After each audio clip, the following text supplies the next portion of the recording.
Noël se rapproche à grands pas, les amis, et comme vous l'avez vu dans la vignette de cette vidéo, je veux faire un plaisir de vous parler du vocabulaire festif, du vocabulaire de Noël en libanais, en réponse à vos très nombreuses questions que vous m'avez posées sur les réseaux sociaux quand je vous ai sollicité pour justement me demander ce que vous avez envie d'entendre pour progresser en libanais. Noël, tout d'abord. Noël, on est beaucoup en libanais à dire Noël.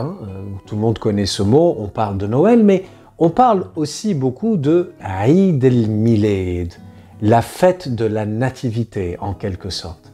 Eid el-Milad et Noël, c'est exactement la même chose. D'ailleurs, le réveillon de Noël se traduit littéralement en libanais par la nuit de Noël. Laylet el-Milad, un groupe nominal qui est composé par Laylet d'un côté et Milad de l'autre. Et pour le dîner du réveillon, on va pas trop se casser la tête, on va tout simplement faire le dîner Asha de Noël Milad, ce qui nous donne Asha al-Milad. D'une manière générale, une décoration, ça se dit ziné.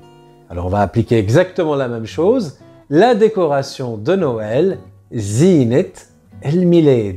Zinet el-Milad. Vous pourriez vous poser la question sur, oui mais Marc, vous me le dites d'ailleurs, c'est quoi ce et qu'on entend? C'est une marque du possessif simple, une notion grammaticale qui permet effectivement de lier ces deux mots exactement comme le complément de nom en français. Si vous voulez effectivement en savoir un peu plus, je vous invite à me rejoindre en cours sur Ulib et on aura l'occasion d'approfondir effectivement cette notion. Une bonne partie de la décoration puise son vocabulaire dans le français. On va commencer d'abord par le sapin, que beaucoup de Libanais appellent sapin, mais on appelle également ça l'arbre de Noël. Un arbre, c'est shajra, donc rebelote, ça nous donne shajret el-Milad, shajret el-Milad. Et pour le reste de la décoration, on va parler de guirlandes, on va parler de boules, boulettes au pluriel, donc on fait un pluriel bricolé comme ça, les emhat el-boulet à sapin, ça peut être parfois très drôle, ou les emhat el-boulet à shajret el-Milad. La crèche s'appelle le mrara. En réalité, mrara ne se traduit pas directement par crèche, mais on considère que c'était une grotte. Donc le mot mrara veut dire grotte. C'est pour cela que la crèche, l'équivalent de la crèche, se dit souvent dans la culture chrétienne libanaise, mrara. Allez, rêvons un peu, parlons d'étoiles. Une étoile, nejmé. La neige, talej.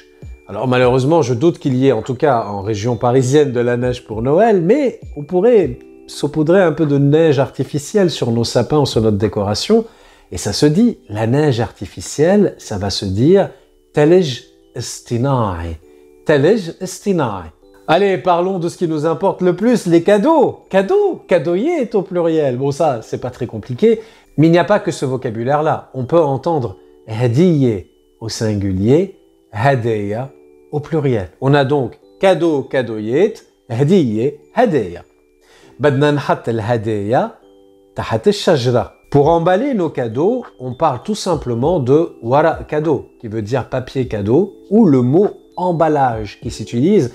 N'oubliez pas que dans les mots français, d'une manière générale, je distingue le français qui est employé par les Libanais francophones, mais le français qui fait partie intégrante du libanais et qui est employé par tout le monde, et depuis au moins le 19e siècle, et notamment le mot emballage. Pour le Père Noël, vous pouvez entendre Baba Noël ou bien tout simplement Papa Noël. Allez les amis, parlons de nourriture.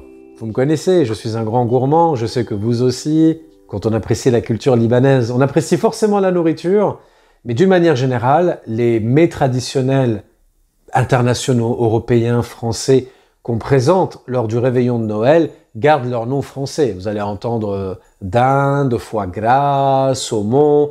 Mais ceci dit, traditionnellement, on fait également une dinde ou bien une oie à Noël. L'oie s'appelle ouzé et la dinde s'appelle habché. On pourra terminer par le dessert traditionnel et manger tout simplement une bûche. Bûche, akallet bûche ktir taïbe. Vous savez bien, durant la période de Noël, Fatret el-Milad, on aime beaucoup se mettre un peu dans l'ambiance, essayer, malgré la période un peu morose que nous traversons, de créer un peu une ambiance sympathique, jao, hello.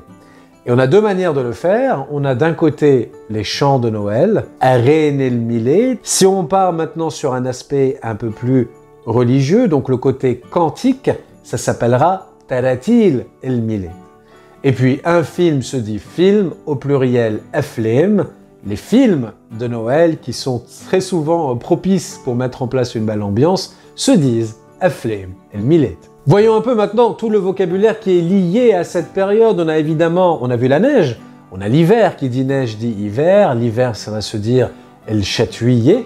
Parlons du mois de décembre, Kenoun el Awwal, parlons de la famille, l'Aïle, de l'amour, l'Hub, de la paix, el Salim. Pour dire Joyeux Noël, plusieurs choix s'offrent à vous. Vous pouvez partir sur Joyeux Noël, vous pouvez utiliser aussi Miled Majid, ou bien Quel Miled ou Enta Bicher si je parle à un homme, ou Ente Bicher si je parle à une femme.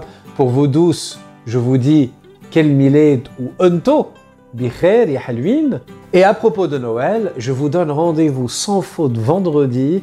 Comme l'année passée et celle d'avant, je vous propose le conte de Noël pour les petits, pour les grands, pour exercer son oreille au libanais, à la compréhension orale du libanais, puis pour s'évader un peu en cette période festive. Rendez-vous vendredi. Comme je vous le disais tout à l'heure, pour ceux qui ont envie d'approfondir leur connaissance du libanais, rejoignez-moi, j'ai créé YouLib, un véritable outil qui fonctionne en binôme avec moi, en quelque sorte, que j'anime tout simplement, qui va vous permettre d'avoir des tonnes de ressources sur le libanais et surtout d'être guidé dans des cours théoriques et de venir faire de la pratique en direct avec moi en vidéoconférence. Toutes les informations, évidemment, sont affichées dans la description de cette vidéo. Et un grand merci à tous ceux qui ont commandé nos t-shirts que j'ai lancés assez récemment pour Noël. Ça a été une période vraiment de pas mal de craintes pour moi. D'une part que les designs vous plaisent et d'autre part surtout que tous ceux qui ont commandé pour Noël reçoivent bien leur t-shirt pour Noël. Un grand merci à mon partenaire, mais avant tout, ami Mayo Ketchup, qui a fait un travail exceptionnel. Et je vous le confirme, tout est parti. Je vous l'ai déjà dit de toute façon par mail. Tous les t-shirts sont partis. Vous êtes nombreux à les avoir reçus. Et pour ceux qui ne les ont pas encore reçus, ça a dû se passer là aujourd'hui, ou bien d'ici la fin de la semaine. En tout cas, vous les aurez sous le sapin, comme je vous l'avais promis. Si vous n'avez pas encore vos t-shirts, c'est encore possible pour le nouvel an.